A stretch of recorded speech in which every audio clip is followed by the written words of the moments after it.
podcast Quem Pergunta Quer Saber. E hoje nós temos um assunto bastante interessante para nós falarmos, que é acerca da depressão, né? E nós... Deixa eu só baixar aqui para a gente poder não ter problema. Então, nosso podcast começando agora. Já está conosco aqui a nossa doutora Beth, né? Ela vai estar se apresentando.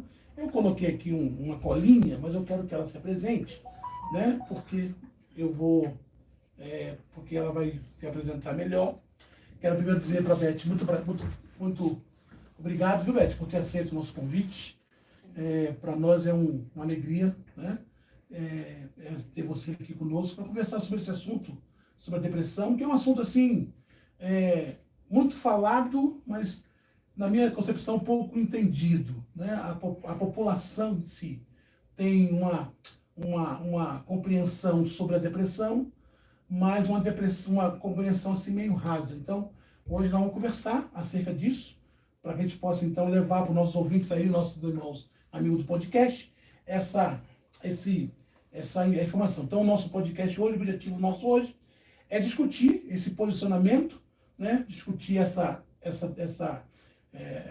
questão da depressão e tentar aí chegar aí numa resposta que os nossos ouvintes possam ter aí hoje em dia. Beth, por favor, se apresente. Primeira pergunta, você é daqui de Brasília? Você nasceu aqui mesmo? E aí, como é que é?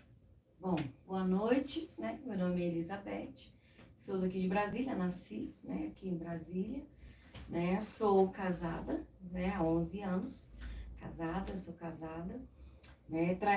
Me formei em psicologia porque acredito na ciência na qual, né, eu escolhi para exercer como profissão, né? E é uma ciência na qual ela nos ensina a transformar a nossa qualidade de vida, né? Também congrego na Igreja Advec de Sobradinho, com o pastor Leandro Dutra, né? E cada dia nós vamos caminhando, né, para galgar o destino de poder ser instrumento na vida das pessoas, para que elas tenham uma melhor qualidade de vida. Legal.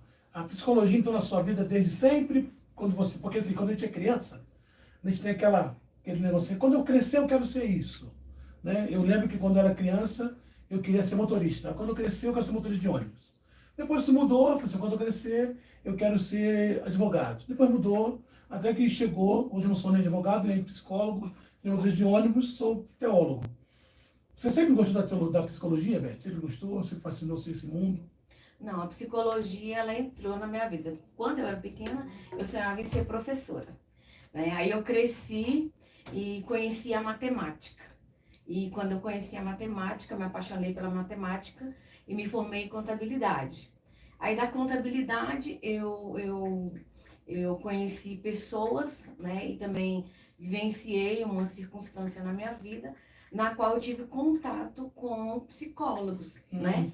E com esse contato com psicólogos, eu me apaixonei pela ciência. Na verdade, a precursora, né, da minha vida assim, na psicologia foi a doutora Vera Lúcia, né? Foi uma amiga, na verdade ela foi minha terapeuta, né? Quando eu perdi minha mãe, né, eu procurei ajuda, e a doutora Vera foi um instrumento de Deus como diferencial na minha vida. Já era cristã, mas ela fez toda a diferença. E a partir, né, do contato, não só com ela, como com outros profissionais, que foram bastantes, que seria até injusta não falar o nome da doutora Vera, porque realmente foi o primeiro contato direto com a psicologia, foi a doutora Vera.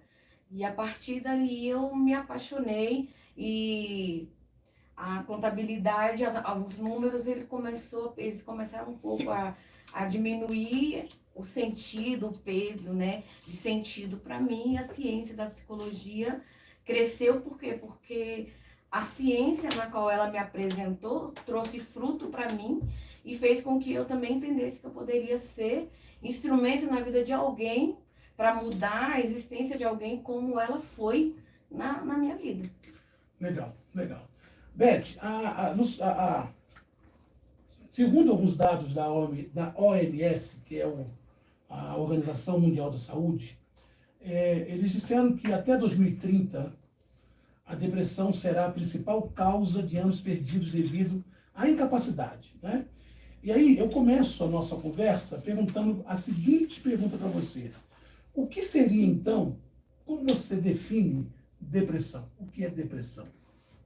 Olha, a depressão ela tem, né, vários significados, mas eu parto do princípio que, para mim, a maior e a melhor definição, né, que eu vejo como depressão, ela é uma doença psiquiátrica, né, na qual ela interfere, sabe? Ela interfere na nossa qualidade de vida, ela incapacita, ela nos incapacita, né? Ela nos mantém ali parados e nós perdemos o sentido de viver, de trabalhar, de estudar, de um norte que a vida tem pra gente. Então, assim, eu gosto muito de conversar, quando eu converso com as pessoas, eu gosto de passar essa definição, porque ela torna mais acessível a pessoa entender, olha, porque muitas vezes as pessoas colocam assim, depressão é uma tristeza profunda. Aí alguém chega para você e pergunta assim, mas o que é essa, o que significa essa tristeza profunda, né? É você ir abrindo mão da vida, daquilo que é importante, daquilo que tem um sentido e que dá um norte, sabe? E que nos faz manter focado e lutar para alcançar os sonhos, os objetivos. Então eu gosto de partir para esse lado, para lidar com a definição, para as pessoas elas entenderem de uma forma mais simples. Você tocou na questão da tristeza. Eu já ouvi eu dizer, em alguns casos, que a tristeza é um dos sintomas da depressão, mas não significa dizer que toda tristeza será depressão. Sim, com certeza. Existe uma lacuna, né? As nossas emoções, elas são cíclicas, né? E elas são constantes, porque nem tudo que é tristeza é depressão, nem tudo que é tristeza é ansiedade, nem tudo que é tristeza é um transtorno, é uma linha tênue, perpassa. Né? O adoecimento, né, da depressão, a tristeza, a ansiedade e vários outros, perda de apetite, perda de sono, vários fatores, tanto biológico como psicológico também, eles perpassam pelo sintoma da depressão. Então, nós precisamos ter esse cuidado quando se fala de tristeza profunda, e como o senhor falou, não, eu estou com tristeza profunda, eu estou com depressão, não, de repente a pessoa está com tristeza profunda porque ela perdeu um emprego, entende? Ela se frustrou porque uma perspectiva que estava almejando alcançar, e aquela tristeza, a tristeza da depressão, ela tem uma morada, ela tem um tempo, ela tem uma maturação. Não é simplesmente um fato. Então, são várias circunstâncias e que a tristeza perpassa também nesse diagnóstico de depressão. Legal. Deixa eu só dar uma boa-vinda aqui aos nossos amigos. Está conosco aqui a Viviane, que é a Tati, minha esposa. Ela disse que amou o esclarecimento sobre a tristeza. A Regina, seja bem-vinda, Regina, Simone. Você que quer fazer pergunta, você que quer participar aqui do nosso podcast, pode mandar sua pergunta. O Eufrásio está ali de olho na tela e sua pergunta vai ser colocada aqui também para ser debatida, tá bom?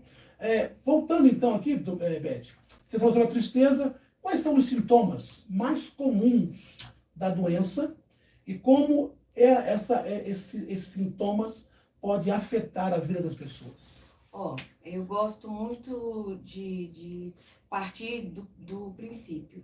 Nós, seres humanos, somos pessoas biopsicossociais. Nós temos genética, nós temos o ambiente e nós temos o meio. Uhum. Então, existem várias manifestações desses sintomas, né? Então, por exemplo, é biológico, né? Baixa imunidade, tem baixa imunidade, tem a perda do sono, tem o aumento, né, de peso ou a perda do mesmo, né? Tem também no comportamental, né? A pessoa ela fica muito, ou ela fica muito parada, triste, depressiva, livre, ou ela fica muito irritadiça, acelerada. Então, assim, como são muitos fatores para que são muitos sintomas, na verdade, que manifestam, né, fazem parte desse contexto da depressão, nós temos que observar eles. Então, o ambiente, o que eu quero dizer com isso? Às vezes, a pessoa, ela não tem problema, ela não está passando nenhum problema emocional, mas, de repente, biologicamente, tem alguma coisa fora do lugar.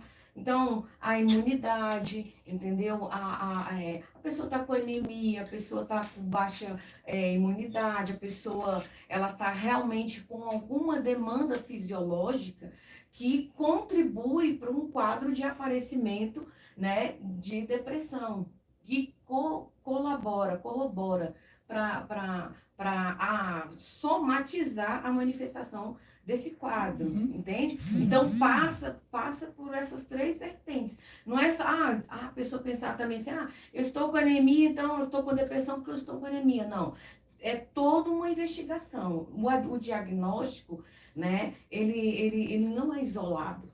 Não são apenas os sintomas, como a gente falou, uma tristeza, uma apatia, uma sonolência, ou uma insônia, ou um choro constante, né? Então, são vários fatores que você vai analisar. O paciente, ele vem, né, pra gente, a gente faz o quê? Uma anamnese.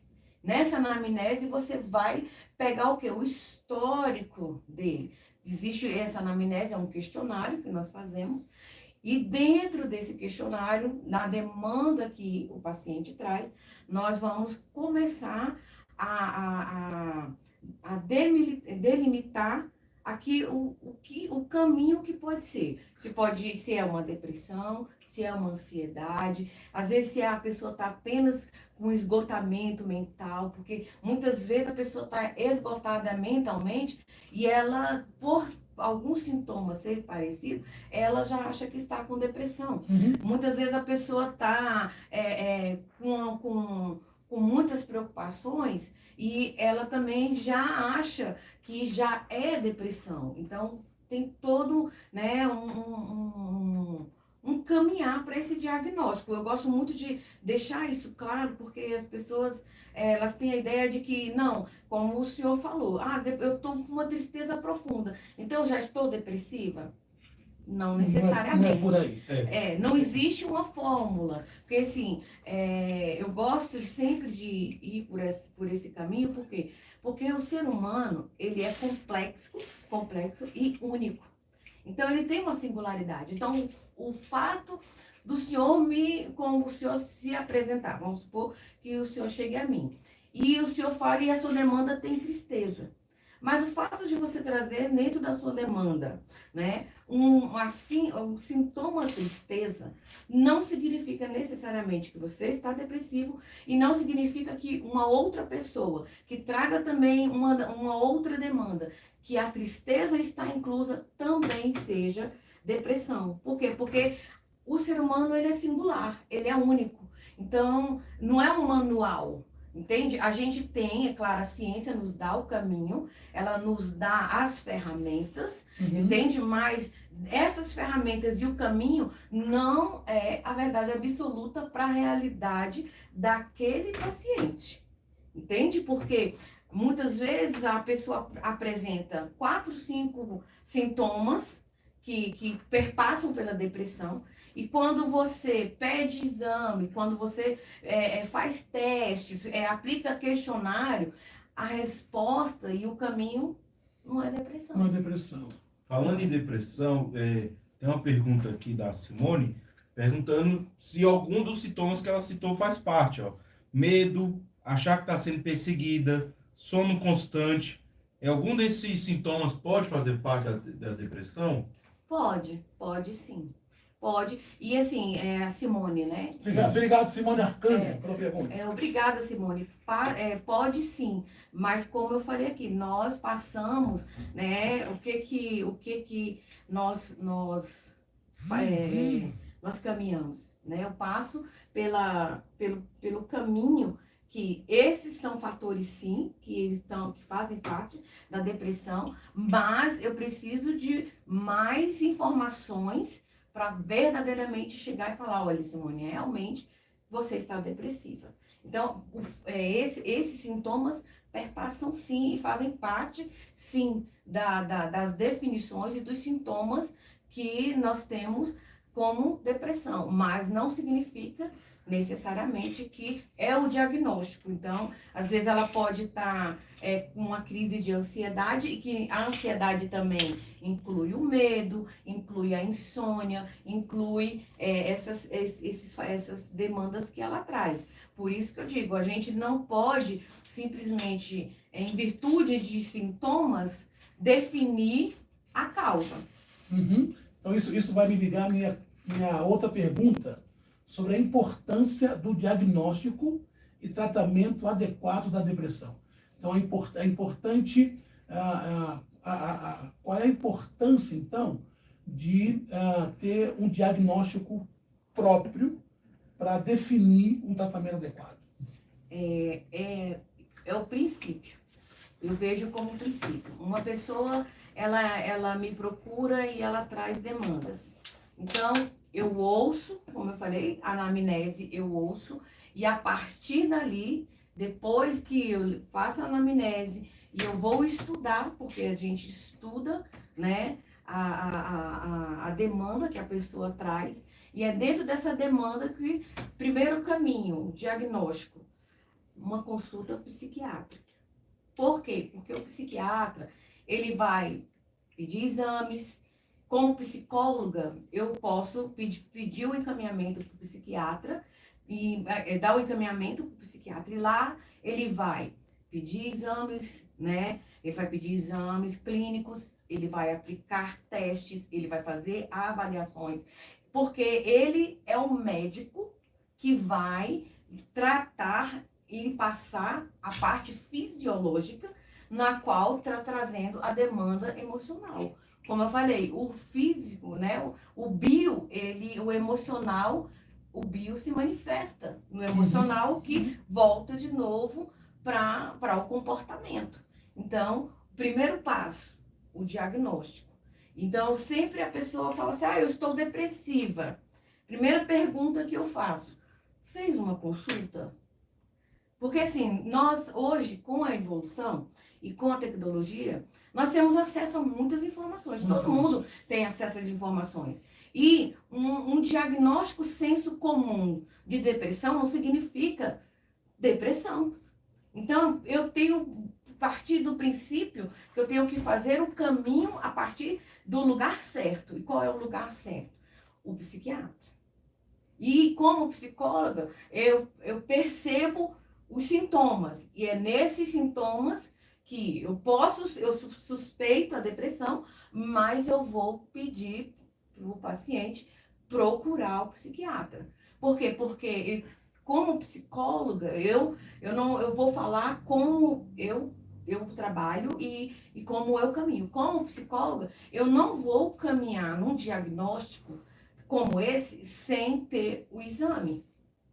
Então, por exemplo, os meus pacientes, os que já passaram, os que estão, todos, olha, fizemos a primeira consulta, o primeiro encontro, o bate-papo, o segundo, a anamnese. Nessa anamnese, olha, eu quero que você procure um médico, você vá num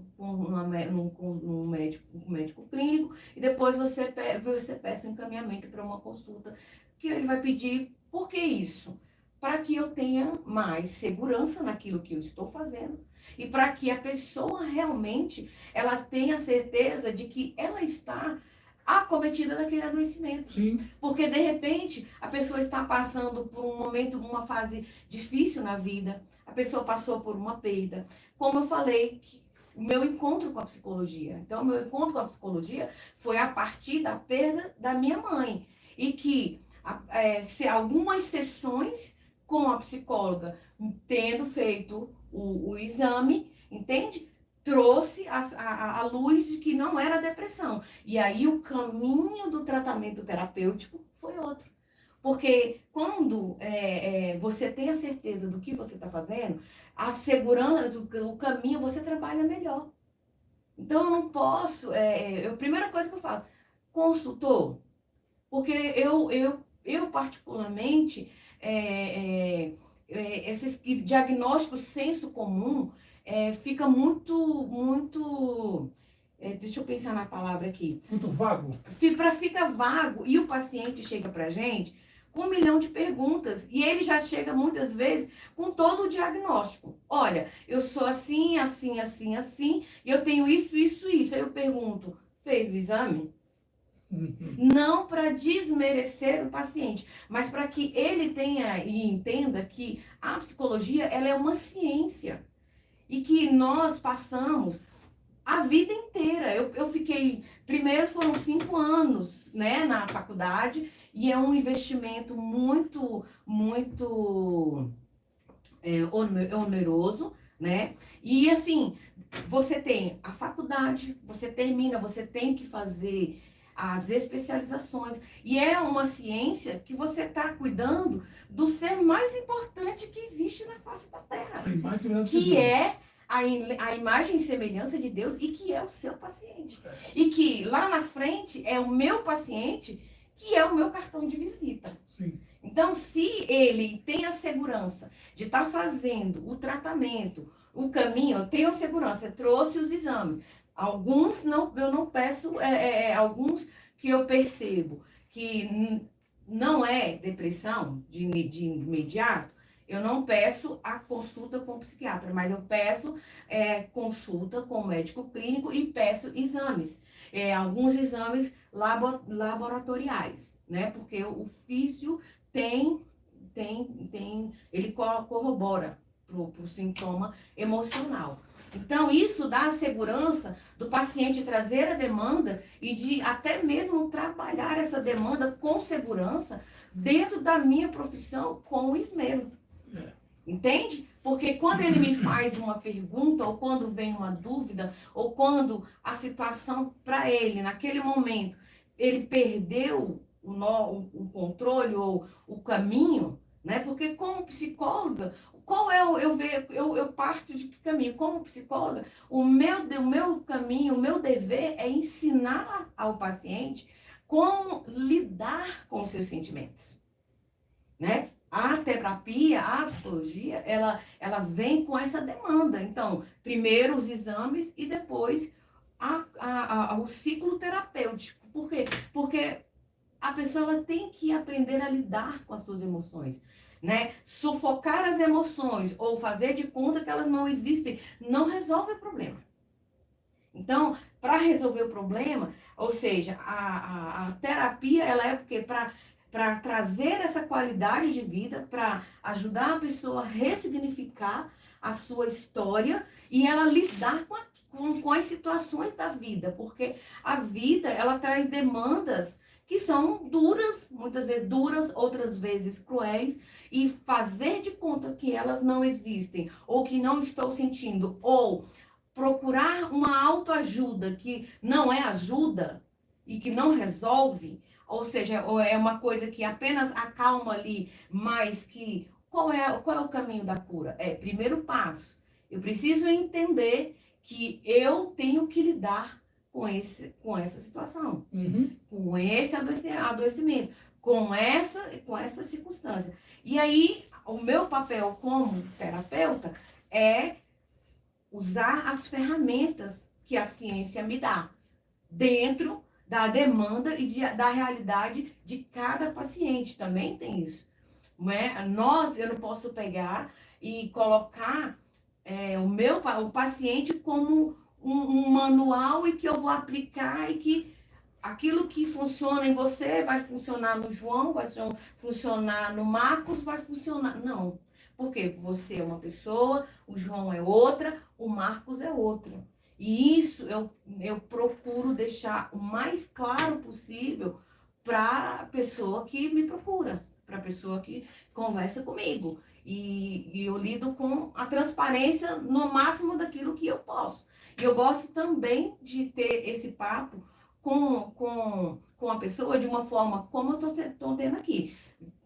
Clara, simples, tranquila, sem enfeitar muito, porque eu posso pegar os nomes científicos e enfeitar e a pessoa, tá, mas, entende? Uhum. Então, assim... Olhar o pavão todinho. Pegar o pavão, na verdade, e a pessoa só contemplar o pavão de longe, mas não ser o pavão. Uhum. Entende? Você falou sobre a questão das informações, né? Qual é o papel das redes sociais e do estilo de vida contemporâneo na promoção da depressão? Você acha que as redes sociais elas podem influenciar a depressão na vida de alguém? Sim, eu converso com as pessoas, porque hoje a demanda das redes sociais, elas são grandes. E hoje nós tem alguma faixa etária, doutora? No caso, assim, os mais jovens são mais propícios por causa de ter mais acesso às redes sociais ou não? Não, olha, a realidade que eu tenho, né, que eu encontro, é que, assim, hoje, antes, a gente pegava ali mais a faixa dos adolescentes e dos jovens. Mas hoje, não tem, assim, tanta diferença. Por quê? Porque hoje a nossa sociedade, ela está muito preocupada em viver o que as redes sociais aparentam. As redes sociais, ela tem os dois lados. Ela tem um lado positivo e ela tem um lado negativo.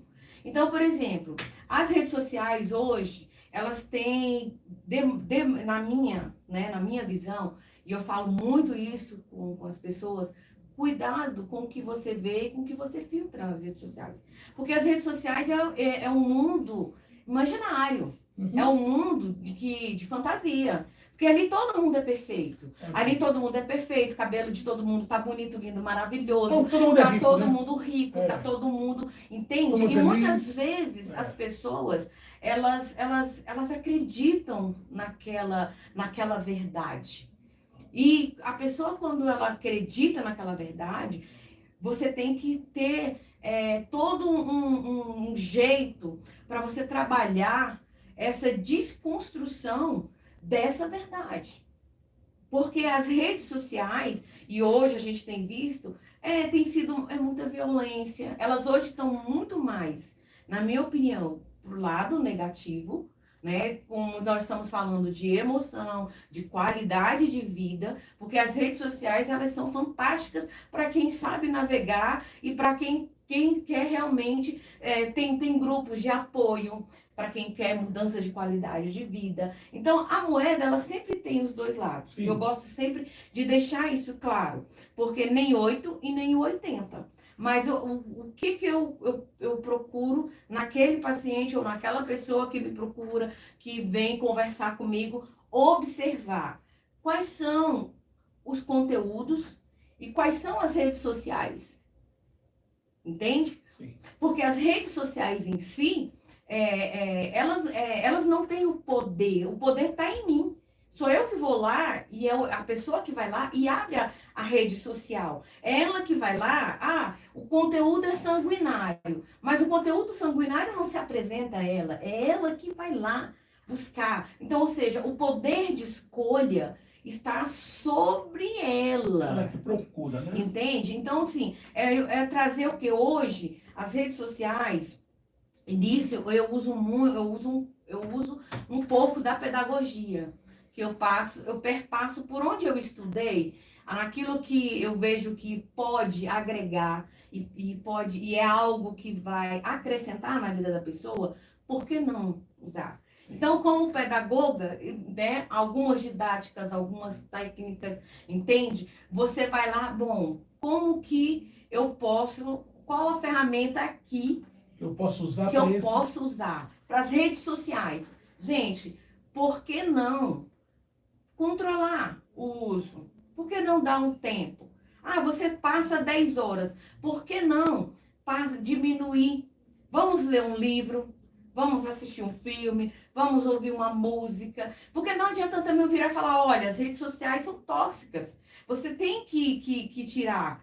Não, eu não posso dizer, eu preciso dar um caminho para a pessoa ela se encontrar. Então, por exemplo, já aconteceu, numa situação, uma pessoa ser viciada em redes sociais.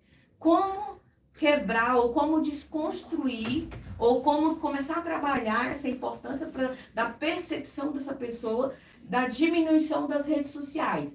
Bom, eu fiz com a pessoa uma tabela, e quem já passou por mim, quem me conhece sabe, eu passo e eu cobro. Eu cobro. Não é aquela de entregar e fazer, Não. Fica entregando. Não pense que eu dou moleza. Então, fui lá, falei, olha, vamos lá. Então, Beth, você pode me ajudar com uma estratégia de como diminuir tanto tempo nas redes sociais? Então, vamos lá. Fui lá. Ó, você vai fazer assim, assim, assim. E o que você gosta? A pessoa trouxe. E aí, dentro daquilo que ela trouxe, nós fizemos uma tabela. E isso aqui tá legal para você? Tá, então vamos testar? Olha só, você vai testar. Talvez um primeiro dia, o segundo dia, o terceiro dia você vai conseguir. Beleza, mas no quarto você vai falhar. O que você vai fazer? Você vai jogar tudo pro alto? Não, você volta de novo. Por quê? Porque a gente tem que desconstruir um hábito para construir outro hábito. E aí, trazendo no entendimento daquela pessoa que a consciência da responsabilidade dela. Porque muitas vezes, pastor, a pessoa tem a ideia de que, como psicólogo, nós somos a resposta e nós temos a resposta. Eu não parto por esse caminho. Eu não sou a resposta, eu sou um instrumento que usa as ferramentas, porque a resposta está dentro de você. Forte. O emaranhado de sintomas ou a demanda da pessoa não deixa com que ela veja. Então, eu sempre falo para os pacientes, respira fundo. Conta até 10, vamos lá. Por quê? Porque a resposta, ela está em mim. É interessante porque, fazendo um paralelo com um gabinete pastoral, as pessoas às vezes vão ao pastor achando que o pastor é a resposta. Né? Então, eu acho que esse exercício deve ser muito tênue, no sentido de você mostrar para quem está buscando ajuda que você é apenas um instrumento. Mas a reação dele é bem importante. Sim. Né? Então, isso é difícil perceber isso. Você consegue diagnosticar quando o paciente chega dizendo para você, Beth, eu estou aqui porque você tem que responder a minha vida. Você consegue diagnosticar que ele está com esse pensamento? Muitas vezes, eles já chegam e já falam, olha, eu vim aqui e eu preciso de uma resposta e eu preciso de uma solução. Eu não vou chegar e já falar, olha, eu não sou a resposta. Já quebrou, né? Aí o que eu faço? Bom, vamos bater aquele papo. Por que você quer essa busca? Por que você acha e acredita que essa busca da solução está em mim? Eu faço Faz essa a pessoa pergunta. pensar, né? Já quebro ali. Eu faço essa pergunta. Por que você acha que a resposta está em mim? Já aconteceu de eu estar num lugar e uma pessoa virar para mim e falar assim, como você me vê? Aí eu falei assim, eu estava entendendo a pergunta da pessoa, mas eu não poderia dar uma outra a resposta para ela diferente do que eu dei. Eu falei, como assim? Por quê? Porque ela estava me vendo e não se vendo. Então eu não quero que o paciente me veja. Eu quero que ele se veja. E que aquilo que eu passar será a ferramenta e será um instrumento para que ele possa... É como se eu procuro deixar para a pessoa assim, ela está de frente diante de um espelho que está embaçado. Então, o meu papel é usar as ferramentas para que esse espelho deixe de ficar embaçado e ela possa se ver, ela possa voltar a se se enxergar novamente e ela possa, porque muitas vezes as pessoas chegam pra gente, não acreditam em si mesmo, não acreditam no seu potencial e que assim, gente, faz parte da vida. As perdas, as frustrações, e é natural. Eu gosto também de deixar isso claro, porque às vezes a pessoa ela se frustra, a pessoa ela se decepciona, e por ela sentir isso, ela se cobra tanto, e ela se culpa tanto, e que o que eu procuro o máximo fazer é falar, você é humano, faz parte. Eu me frustro, eu me decepciono. Agora, o que nós vamos fazer com isso? Vamos trabalhar para mudar isso, vamos trabalhar para, sabe? Primeira coisa, como que isso surgiu? Segunda coisa, como lidar com isso? Terceira coisa, qual a minha responsabilidade? Entendeu? Porque nós vivemos num momento onde todo mundo é responsável por tudo, menos eu. Todo mundo é responsável. Se der certo, todo mundo é responsável porque deu certo. Mas se der errado, se der certo, meu pai é o responsável, meu marido é o responsável, meu irmão é responsável, meu pastor é responsável. Mas se deu certo, mas se também deu errado, o meu pai é responsável, meu marido é responsável. Não, não, não, não, não. Faz parte da vida acertar e errar. Agora, como lidar e como ressignificar e transformar isso. Eu sou o coadjuvante da minha história, o protagonista da minha história. Então, resgatar para a pessoa que está passando, ou seja, por um quadro depressivo, por uma ansiedade, por um estresse, seja qual for a situação, que trago essa demanda emocional, é falar, olha, você é o protagonista, mas eu sou o instrumento e vou dar ferramentas. Tem pacientes, eu passo livro para ler, eu passo questionário, eu passo livro, eu passo questionário, eu passo filme, entende? Mas peço para ir para academia, peço para... às vezes a pessoa tá com aquele sintoma de ansiedade, porque tem uma vida muito corrida, tem um dia a dia muito sufocante, e ela precisa extravasar. E o esporte é vida. Sim. O esporte é vida. Então, às vezes, já aconteceu uma pessoa, né, de uma demanda dessa, vi a minha pessoa, e não era uma depressão, não era um transtorno. Aí, no meio da conversa, na amnésia, em todo o diálogo da história, a pessoa só precisava resgatar momentos de lazer. O que faltava na vida Que dela. faltava. E aí a pessoa fala assim, olha, eu gosto de musculação. Então vamos ver como é que é a demanda do seu dia. Aí a pessoa pensa, o que você pode tirar? Eu passo, vai lá, passei para a pessoa. Cataloga tudo que você faz no seu dia.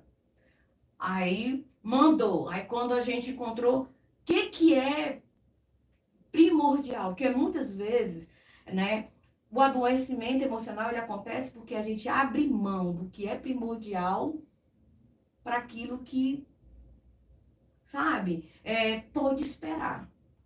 Então, tem coisas que nós colocamos como necessárias e como primordiais que elas podem esperar. Entende? Então, por exemplo, você marcou com os seus filhos uma sexta-feira às 8 horas de ir ao cinema. Isso é necessário e é primordial. Qualidade de vida para você, qualidade de vida para seus filhos, qualidade de vida no relacionamento. Mas aí alguém chega e fala assim, olha, eu preciso falar contigo agora. Então abre mão do que é primordial e vai para o secundário. E aí muitas vezes a pessoa abre mão do primordial. Aí a pergunta é caso de vida ou morte?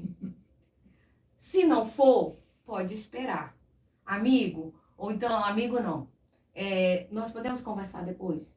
E dentro dessa demanda dessa pessoa, tinha várias coisas que ela mesma, porque não sou eu, ela mesma, nossa, mas eu falei, o que é necessário e primordial? Porque quando a gente estabelece direções, quando a gente estabelece quando as prioridades estão no lugar, tudo funciona. É claro que não vai ser um conto de fadas, mas se você tem o estabelecimento e a consciência do que você quer para você como qualidade de vida, você consegue alcançar. Legal. A Elisângela Cavalcante falou assim, essa minha irmã é show. Ah, um beijo, ela é suspeita. A Tati está falando assim, mas é difícil porque ninguém hoje vive sem vício da rede social. Internet, claro que tem que ter equilíbrio. Então, é interessante. Beth. Tem mais um espectador aí que manda um emoji, só dá um alô, é Derielvi Santos. Derielvi Santos, seja bem-vinda também. Beth, você é psicóloga e você é missionária. Eu sou de um tempo que falar de depressão dentro da igreja era horrível, porque a igreja não via com os olhos, na verdade a igreja não via com os olhos nenhum tipo de enfermidade, quiçá depressão. Sempre quando se fala de depressão, as pessoas olhavam isso como um quesito espiritual, e aí orava, fazia jejum, corrida de oração e tal. Hoje, você que é missionária, psicóloga, essa visão dentro da igreja mudou. A igreja hoje olha a depressão e entende que aquela depressão ela pode ter origens biológicas e não apenas espiritual. Olha, no ambiente em que eu convivo, a igreja ela está aberta para isso, ela está crescendo para isso. Até porque não tem como negar. As coisas espirituais, a própria Bíblia fala, as coisas espirituais, elas se discernem espiritualmente, e a Bíblia também diz que o espiritual, em nome de Jesus, mandou sair, saiu. Se falou em nome de Jesus e não saiu, então vamos investigar o biológico, o emocional, o humano. Porque, como eu falei, Deus nos fez, né, seres biopsicossociais. Nós temos corpo, alma e espírito, né? Corpo, mente, alma, espírito. Então, nós somos, né? Me fugiu a palavra eclesiástica.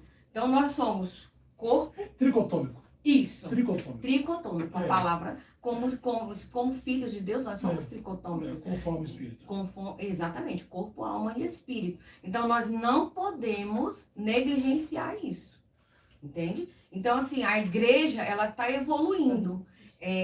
Graças a Deus, hoje, a abertura, o acesso, e até mesmo a própria evolução e a tecnologia, essa época contemporânea, né? Que, na verdade, hoje nós já estamos na era pós-contemporânea, né? Sim. Então, assim, essa era pós-contemporânea não tem como negar, até porque, como a gente estava falando das redes sociais, as pessoas têm acesso. E a gente não pode se colocar numa redoma. Então, por exemplo, quando eu me formei e eu fiz o meu TCC, a minha primeira vertente dentro da psicologia, eu fiz dentro da psicanálise ortodoxa, que estuda tão e tão somente Freud, entende? Mas com a demanda e com a prática e com a realidade do mundo e da sociedade, entende? Não me impede de eu agregar outros conhecimentos, entende? Então, assim como eu tenho que evoluir na profissão, na ciência, a igreja, ela também tem que evoluir. Ela tem que evoluir tanto o espiritual como o teológico, que quando eu fiz seminário, eu fiz em 1998, 1999. Eu me formei. Eu fiz seminário. E eu lembro, eu até trouxe isso porque eu estava conversando com uma pessoa e ela está se formando em teologia e ela falou assim, nossa, eu vou fazer a prova prática de oratória, o que hoje chama oratória. Na minha época, eu chamava palestras e estudos bíblicos, né? E a gente ia lá apresentar e tal, e os pastores lá. Então, a tribuna, né? Então, hoje, de lá para cá, assim como a visão hoje, né? E toda evoluiu, o mundo evoluiu, a igreja tem que evoluir, a teologia ela evoluiu, tem muitos dogmas e muitas coisas que eu aprendi lá em 98 que hoje em dia expandiu assim de uma forma muito grande. Assim também é a ciência. Então eu não posso ficar só naquela caixinha, até porque o conhecimento ele sempre agrega. Né? Se não me falha a memória, acho que foi Platão que disse: sei que nada sei. Então, quanto mais eu conheço, mais eu entendo que eu preciso conhecer mais. Para quê? Para que eu seja melhor para os outros? Não, para que eu seja melhor para mim mesma. E no meu caso, como profissional, como alguém que cuida, né, das emoções do ser mais importante que existe, que é aquela pessoa, eu tenho comigo essa responsabilidade, que quanto mais eu estudo, quanto mais eu pesquiso, mais eu preciso fazer isso para quê? Para que eu possa ser uma ferramenta para que esse ser humano que confia aquilo que é mais sagrado para ele, que é os seus sentimentos e que é a sua individualidade, a minha pessoa, seja cuidada com esmero, seja tratada com respeito e seja cuidada assim de uma forma preciosa. Legal. A Priscila Cruz diz assim: graças a Deus temos evoluído como igreja nesse e em outros questionamentos que eram tidos como brutabus, conhecimento liberto. Verdade, Priscila? Bom demais. Você que ainda não é inscrito no canal, se inscreva, pode mandar pergunta, nós estamos caminhando aqui para o nosso finalzinho. Mas pode mandar perguntas, questionamento, pode participar à vontade. Beth, você falou sobre, você fez conversar com outras ciências, é importante. Eu percebo que às vezes há uma confusão nas ciências dos P's, psicanálise, psicologia e psiquiatria. É a mesma coisa ou não?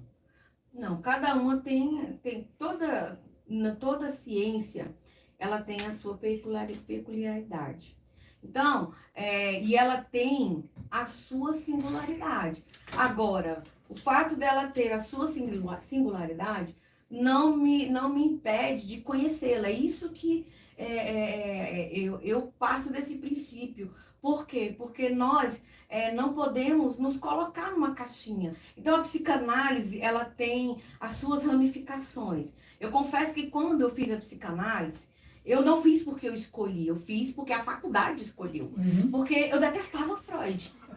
Freud era o meu inimigo. Eu também não gosto muito de Freud. Entende? Não. Mas eu passei a amar Freud, porque eu comecei a entender a dimensão da inteligência e do que ele estava falando. Uhum. Então, assim, conhecer, seja a psicanálise, as vertentes da psicologia, a psiquiatria, a Freud, sempre desconstrói conceitos e preconceitos que nós temos. Entende? Porque o que eu queria ter feito? Eu não queria ter feito psicanálise, eu queria ter feito de início a terapia cognitiva comportamental. Que é a sua área. Que eu hoje eu trabalho. Mas não significa, gente, que eu não dou uma passadinha lá em Freud de vez em quando. Dou. Meus pacientes, as pessoas que convivem comigo, sabem que tem umas coisinhas que, por exemplo, ressignificar é algo típico de psicanálise. Então, de vez em quando eu tô, olha, e não sei o que, vamos ressignificar. Entende? Então, o conhecimento, ele quebra esses paradigmas. Então, a psicanálise, a psicologia, a psiquiatria, elas caminham juntas e elas ramificam dentro desse trajeto para outras áreas de conhecimento, mas uma agrega a outra. Então, hoje eu vejo que o que eu estudei em psicanálise, o tanto que agrega na comportamental.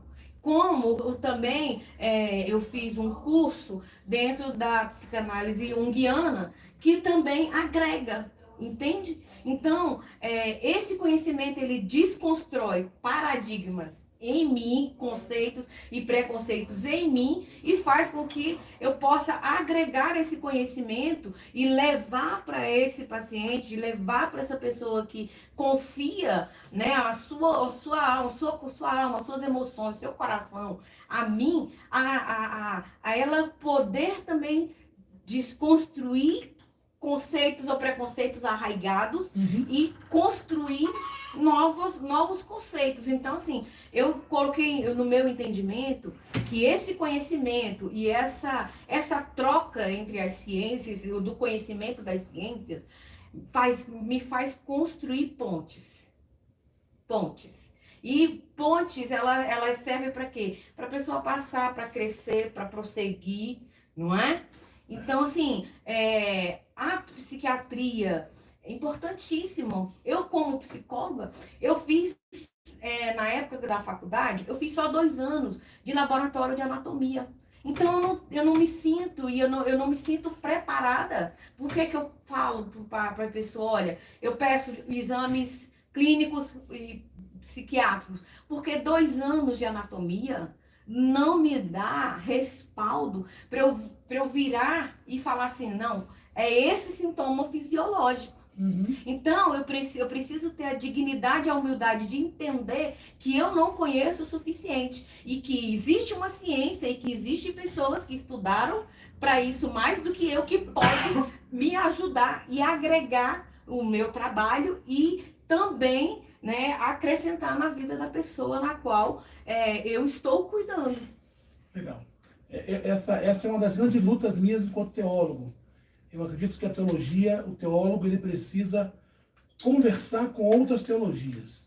Ainda que ele tenha uma teologia que o embasa, arminiana, reformada, liberal, ele precisa ter conhecimento das outras teologias, né? Para que ele possa atender melhor a sua audiência, a sua plateia.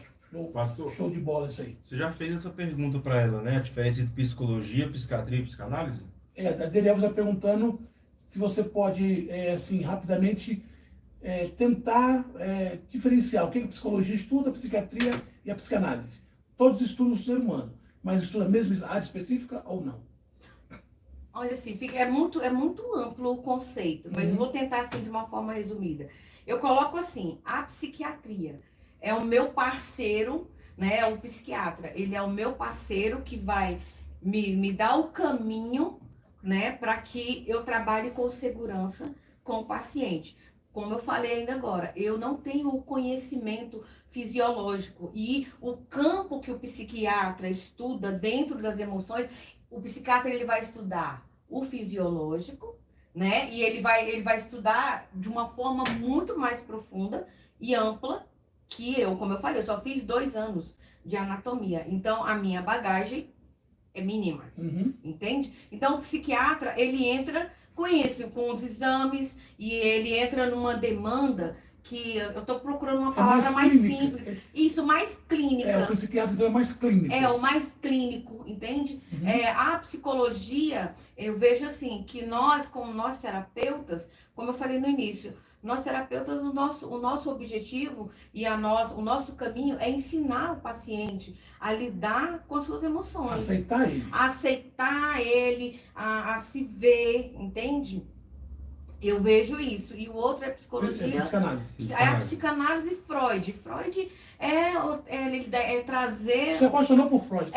Falar de Freud é até, assim, é complicado. Mas eu gosto para falar, assim, muito resumido de Freud. Freud é a pulsão de vida e a pulsão de morte. É o que Paulo fala. Entendeu? É assim, Freud é o amor e, assim, o amor que é a pulsão de vida, o amor, a alegria, o sonho, sabe? A pulsão de morte, ali o suicídio, a desistência. Então, assim, é um conglomerado de fatores que, no final, você vê que eles se encaixam. E a ciência de Freud, com a psiquiatria, com a psicologia, tudo traz para nós um novo significado na existência.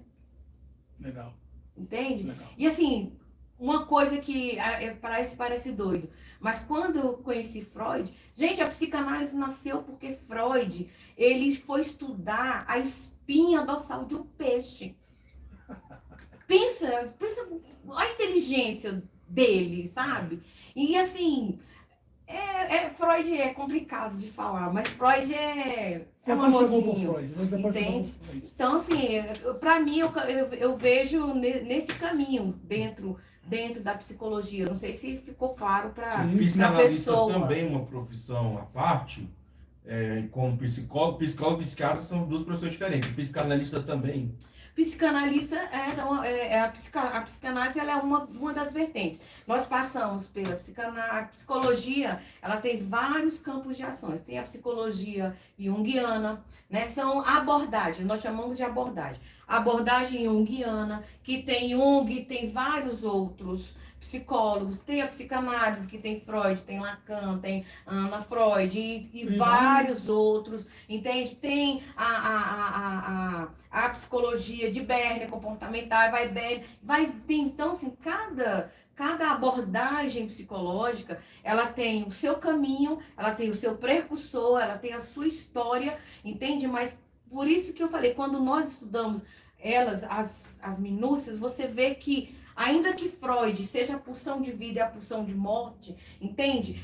Passa também pela tristeza, passa pelo comportamento, entende? Porque vai refletir, vai refletir no comportamento, entende? Então, são abordagens diferentes, mas que com o objetivo que eu vejo em comum, é o que? Trazer qualidade de vida para aquele no qual confia as suas emoções, o seu coração, para quem está cuidando dele. O psicanalista, ele vai dentro da abordagem psicanalítica cuidar do seu paciente, da vertente que ele trabalha, para quê? Para que esse paciente ressignifique a vida, para que ele faça, entende? O psiquiatra, ele passa os exames, ele passa o teste, ele passa o remédio.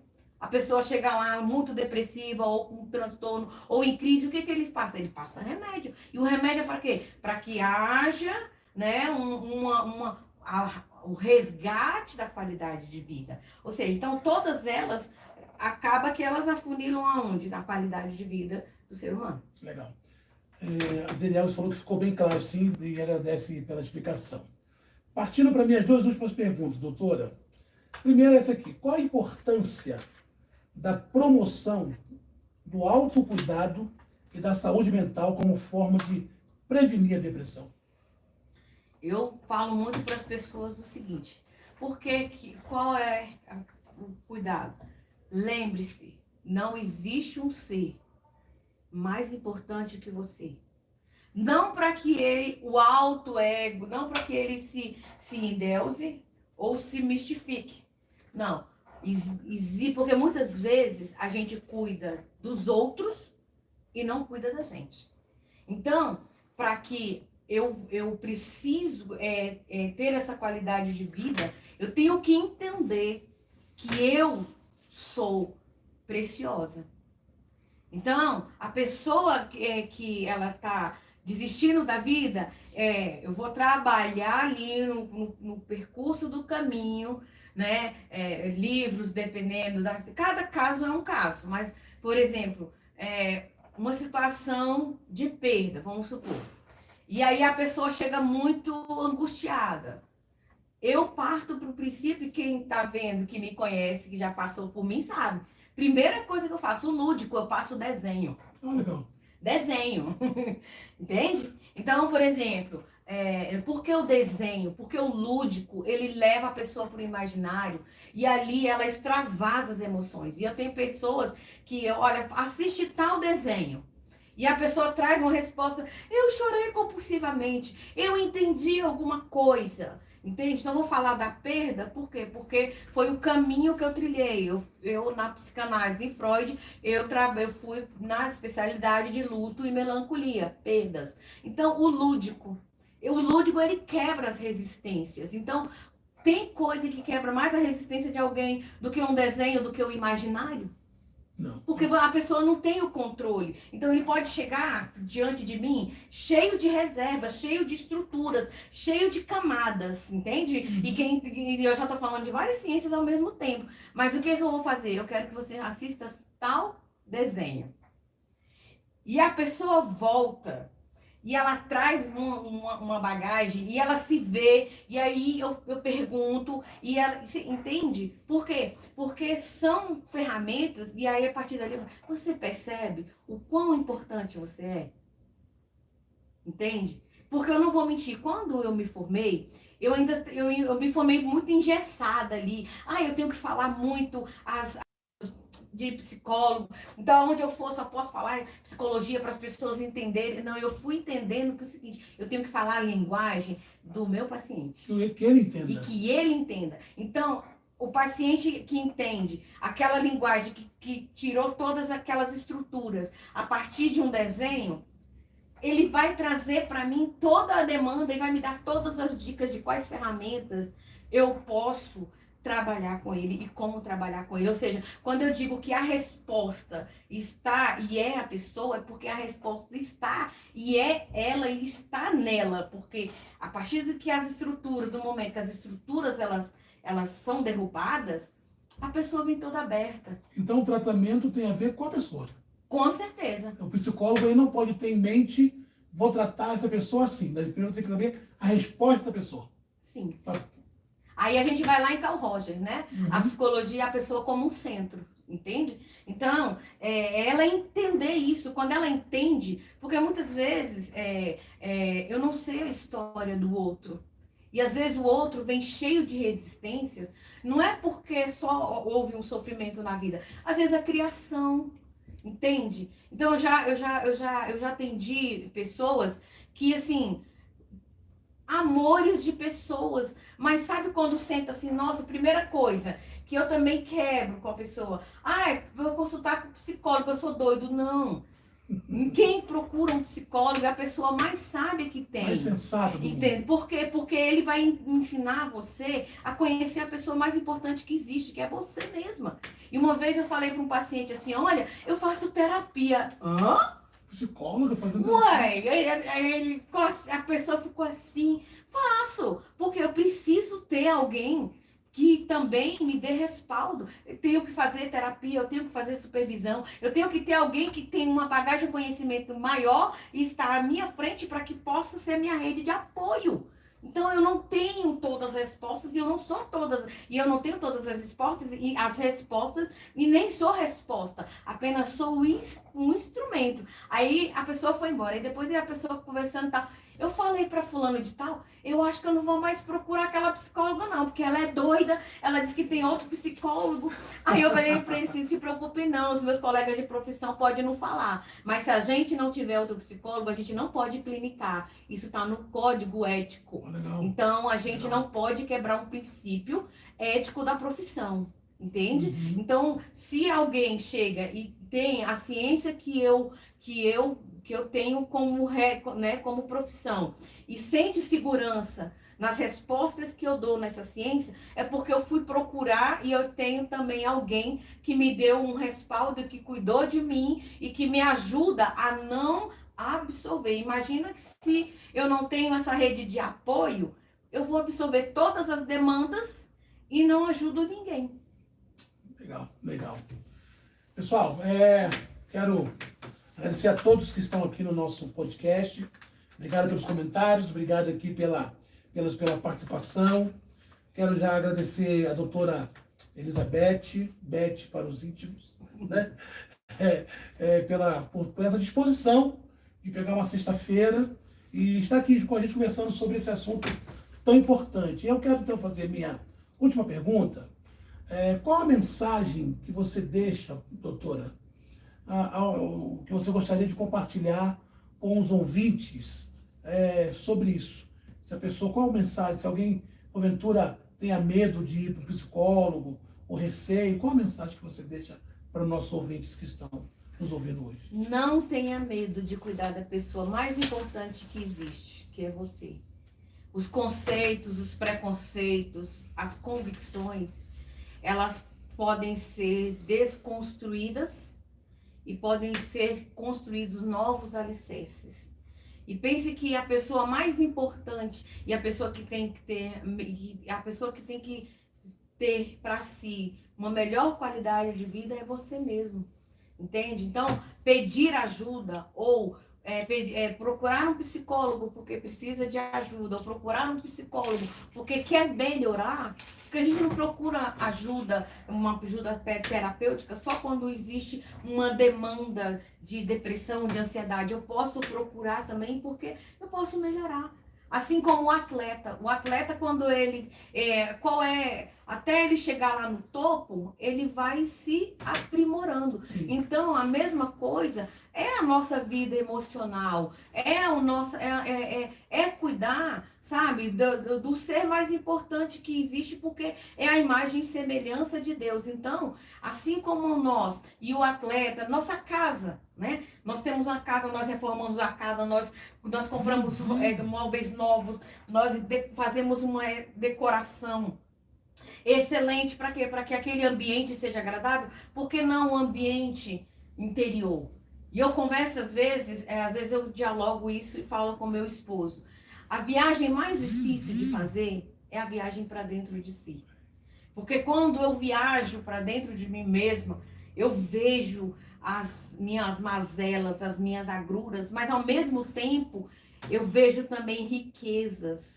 Entende? Então a gente não é só mazelas, não é só agrura, a gente não é só tristeza, a gente não é só medo. Para quem perguntou, quem falou, acho que foi a Simone. Sabe, Simone, se não for a Simone, desculpa, foi a Simone, né? Então a gente não é só medo, não é só tensão, sabe? A gente também tem amor, tem leveza, sabe? Tem alegria. Então essa viagem, ela é a mais difícil, porque a gente tem que aprender a lidar tanto com as mazelas, as agruras, tanto quanto com a alegria. Legal. Doutora Beth, quem e quiser... Esse livro aqui, já ia esquecendo, para fechar, esse livro aqui é da Brené Brown. A Brené Brown, ela é uma socióloga.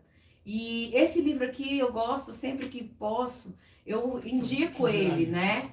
Eu indico ele para as pessoas, né? A Brené Brown nem sabe que eu existo, mas esse livro, principalmente nos dias de hoje, esse livro fala exatamente sobre isso.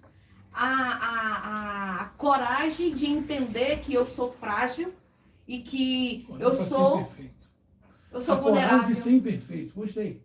Como aceitar a própria vulnerabilidade, vencer a vergonha e ousar ser quem você é. É o início da viagem para dentro de si. Legal.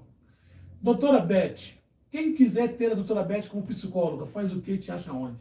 Me acha no Facebook, eu tenho o Facebook Elizabeth Nogueira Miranda e Elizabeth Miranda. Vamos colocar, Frases, coloca aí. E no Instagram, aí eu dou as minhas duas redes sociais, eu aviso pro pessoal que é privativa, as pessoas vão, eu aceito, e aí eu passo o meu contato. Por que disso? Eu também explico. Porque já tive problemas nas redes sociais.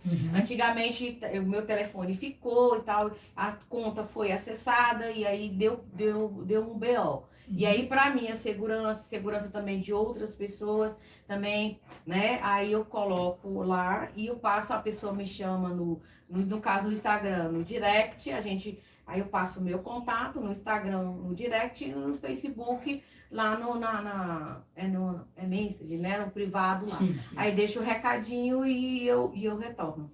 Então, é só essa questão mesmo, questão de segurança, né, e tal. O cuidado com as redes sociais. Isso, então procura a doutora Elizabeth aí nas redes sociais, entre em contato com ela e com certeza você vai ter aí uma psicóloga abençoada, porque além de ser uma excelente profissional, também é serva do Senhor. Doutora Beth, obrigado, viu, mais uma vez, por essa rica, maravilhosa aula. Disseram aqui muito esclarecedor, disseram aqui podcast abençoado. Então, superou a nossa expectativa. Que Deus possa lhe abençoar. Obrigada. Que Deus possa lhe dar aí bastante clientes, porque o mundo realmente caminha para essa correria e que as pessoas possam se conhecer e nada melhor do que ter alguém para nos ensinar o caminho. Tá? Queridos, sexta-feira que vem estaremos aqui de novo no nosso podcast com outro assunto, né, com outro convidado. Então você que ainda não é inscrito no canal, se inscreva. Nosso podcast vai ficar aí gravado, depois você reveja de novo. Compartilhe essa live com o povo e nos encontramos na próxima sexta. Deus abençoe a todos.